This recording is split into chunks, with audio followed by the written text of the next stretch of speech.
Assalomu alaykum aziz tomoshabin. Bugun biz siz bilan insoniyatning eng kuchli tuyg'ularidan biri sevgi psixologiyasi haqida gaplashamiz. Sevgi bu shunchaki his-tuyg'u emas.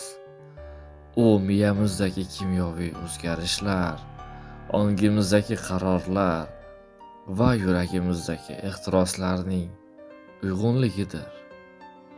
Keling, birgalikda sevgi qanday paydo bo'lishini va nima uchun u bizni o'zgartirishini tahlil qilamiz.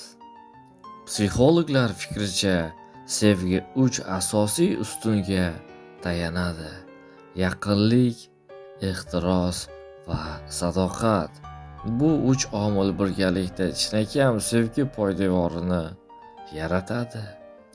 Yaqinlik bu ruhiy bog'lanish, o'zaro ishonch va samimiyatdir.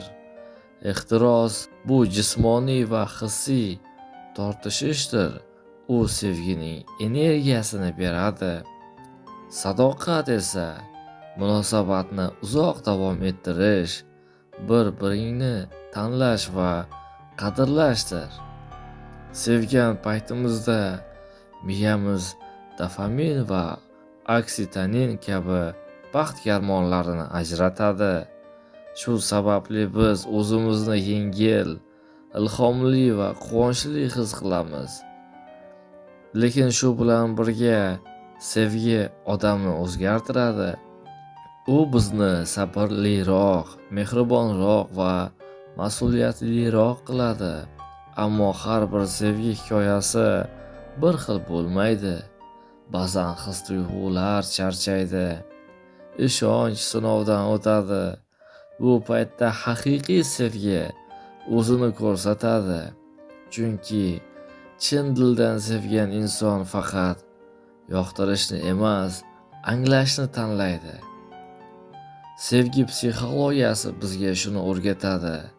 Sevgi bu mukammal odamni topish emas, balki bir insonni mukammal ko'ra olish san'atidir. Bu o'zaro ishonch, kechirim, sadoqat va birgalikda o'sish jarayonidir. Agar siz ham sevgining asl mohiyatini tushunmoqchi bo'lsangiz, yuragingizni tinglang. Chunki har bir yurak o'z haqiqatiga ega. Video yoqqan bo'lsa like bosishni, kanalga obuna bo'lishni va fikringizni kommentda yozib qoldirishni unutmang. Sizning fikringiz biz uchun muhim. Ko'rishguncha do'stlar.